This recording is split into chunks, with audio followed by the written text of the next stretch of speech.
Interior Alaska, Mike Fussell here to round out this week in sports with you. We start with some local mushing action.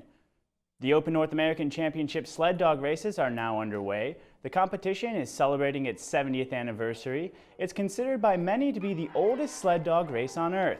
Warm temperatures and poor trail conditions near the historic downtown start forced race organizers to move the event this year.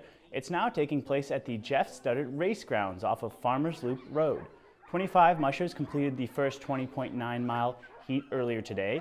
Legendary musher George Atla was honored with the number 1 bib. Mark Hardum came into the chutes first with a time of 70 minutes and 51 seconds. Buddy Streeper followed in the number 2 spot at 71 minutes and 23 seconds. And Ricky Taylor took third with a time of 71 minutes and 58 seconds. Competitors will be running the same trail tomorrow, and the race will conclude with a final heat on Sunday. Tomorrow it's the same trail, so we'll do the same thing. We'll hold them down a little bit at the beginning and then let them get into a nice rhythm and start rolling. And then day 3 is when it gets real interesting. It's a reverse start, and there's additional 8 miles added to the trail, so that changes the dynamic of the race. And mushers are still crossing the Iditarod finish line in Nome. Anna and Christy Barrington, along with Jody Bailey, Dee Dee Johnrow, and Kurt Pirano, are some of the mushers who can now call themselves Iditarod finishers. They came in late last night and earlier today. The majority of the field is still out on the trail.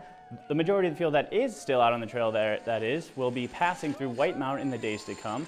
Rookie Cindy Abbott holds the Red Lantern spot. She is continuing to make the trek with 13 dogs. And some local high school teams are still fighting their way through the state basketball championship bracket. Monroe Catholic continues to showcase dominance of the tournament. Joe Cook has more from Anchorage.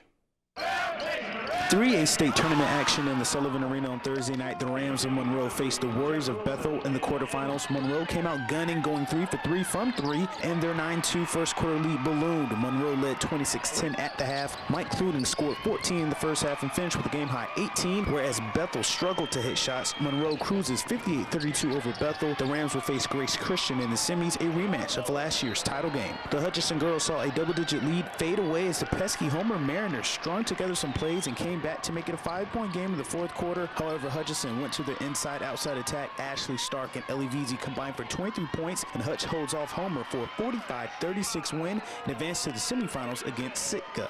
The Hutchinson Hawks went up against the ACS Lions in their first-round matchup. Levi Albo set the tone for the Lions, nailing a few triples. ACS followed his lead, and they were in control with a 35-26 halftime lead. Hutch countered with Morgan John, who led Hutch with 14 points, and the Hawks cut it to 9 early in the fourth, but that's as close as they would get. ACS wins 65-52 as Albo scores 21. Hutch will play Sitka in the consolation. The Malamutes took on the defending champion Service Cougars, and despite a nice 17-point game from Jaden Whiteside, the Cougars went on a key 15-5 run, and they would not give up the lead. Lathrop was sacked with foul trouble, but rallied, and they were down 47-52 in the fourth as Kobe Milk had 16 and 9 for Lathrop, but the Cougs answered every time. Their backcourt went off. Eben Upton, 23 points, and Brad Walker, 19 points. Service wins 72-55. Number 8 versus number 1, West Valley and West Anchorage.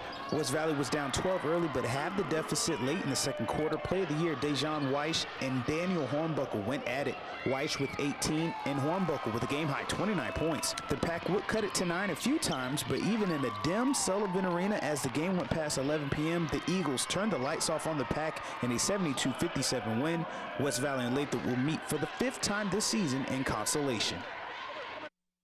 And the battle for the best bracket in the KTVF College Hoops Challenge is also heating up. 4 contestants picked 13 out of 16 of the Day 1 games correctly, but March Madness is known to take wild turns, so don't lose hope just yet. We'll keep you updated throughout the tournament.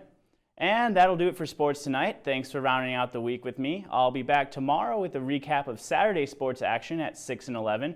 Mike Schultz has your full weather forecast coming up next. We'll catch you next time.